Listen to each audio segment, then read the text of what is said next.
Hi, it's Professor Russet. Want to make a quick video for you regarding the week 2 portfolio project.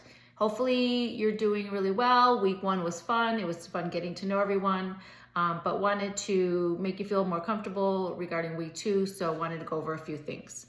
So our week 2 portfolio project is a 250 word minimum email to your supervising attorney. We represent Jesse Ryder. Jesse was a passenger on a bus, Big City Express, and that bus has a home base, so their corporate office is in Fargo, North Dakota, but it operates in every state.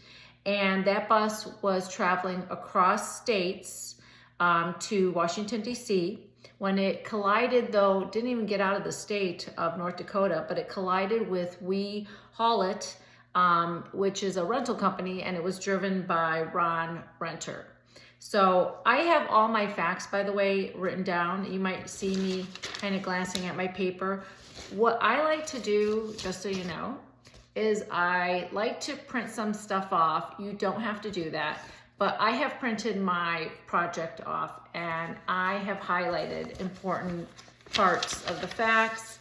I've also highlighted and boxed what my email should have. Again, not required. You don't have to do it. It just helps me stay organized, helps me wrap my brain around what's required. I find it as a good study tool. You may use something like that, but you may also not be a printer at all, and that's okay too. So again, we are representing Jessie, and she's come into the office, and she's asking about a civil action, and she's not really sure who the defendants are, but she's telling you all the facts about what happened in the accident. So we are required to do a 250-word email to the supervising attorney. Can it be longer? Absolutely. Always can be longer. Does it have to be at least 250 words? Yes. Okay. So your email should have certain parts. Should have a salutation. Okay. Should have a greeting of some sort, and should also be very professional. Okay. This is not the time to use emojis or the way you write a text, abbreviations, things like that. You are working in a law office. You are sending this to your supervising attorney. So professionalism is key. Should have a body and should have a closing. So you really want to start your email by summarizing what you are answering, what you're telling the attorney, what's this email about. Then your body should answer the 2 questions that are in the assignment. I'll go over that in one sec. And then your closing can cover, do you have any further questions? Please contact me, something like that. Just kind of wrap it up with a conclusion, okay? The rubric, before we get into the 2 questions, there is a rubric for this assignment. Please, please, please take a look at the rubric. It's so important. It basically tells you how to do well on the assignment. These are the key things to exceed expectations. So if you're not sure, always go back to the rubric. I, again, like to print and like to keep my rubric always by my side on my desk so that when I'm doing my assignment, I can just keep glancing back and forth and going, oh yeah, that's right, I forgot that. It's in the rubric. Or did I meet that? Let me check my rubric. Always use the rubric, okay? It's very, very helpful. Okay, our 2 main questions. Jurisdiction. So we need to answer where the jurisdiction is, okay? Our supervising attorney has asked us, do we have a choice here between filing in state court or federal court? Explain why or why not, okay? So you want to understand where the parties are housed, meaning where are the parties based out of. So I already told you that one of them has a corporate office in North Dakota, okay? But they have offices and they operate in all the states, so that's key. And then the other one, the U-Haul It rental company, is based out of North Dakota. So take a look at that closely. Are the parties from different states, do they operate in different states? Because if you have a situation where they're from different states and doing business in other states, you can have diversity jurisdiction, which is a federal court jurisdiction. So take a look at that closely.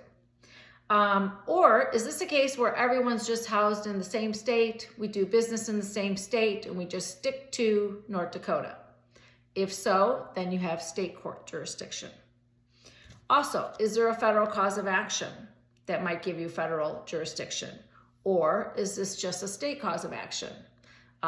For example, if this was a bankruptcy case, that would give us federal jurisdiction. That's a federal cause of action. So we would automatically be filing in federal court. So take a look at that. So that's question 1.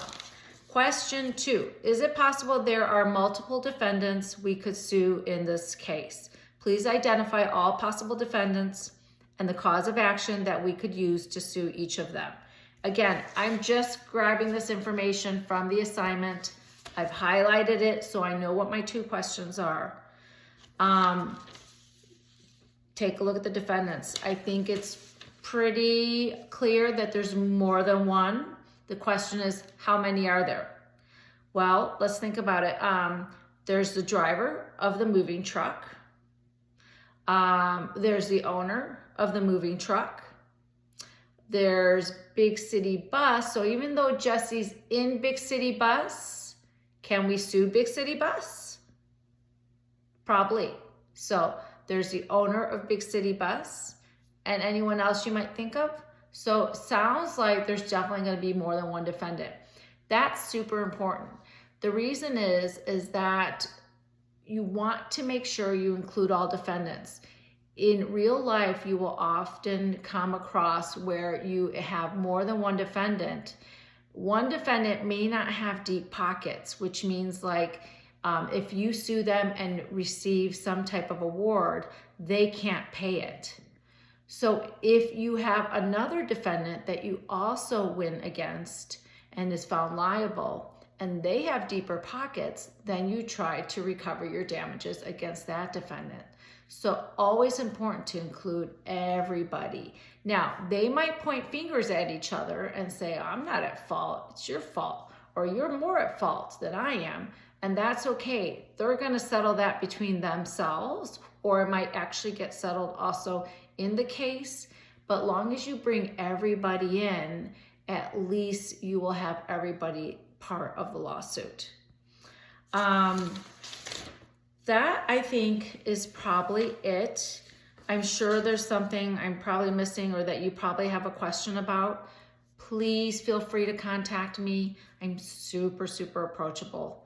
And I have my phone on me all the time. So texting, you get a really quick reply. The only time you may not get a super quick reply is if I'm playing tennis, and I'll get back to you probably within an hour or so. If you read my bio, you're gonna see that I love tennis. So that's my only thing that sometimes I don't have the phone right on me. So good luck to you. Keep the questions coming. Text me, email me. Happy to answer questions, anything about this assignment or future assignments. Hope this helped, and see you in discussion. Thank you. Bye.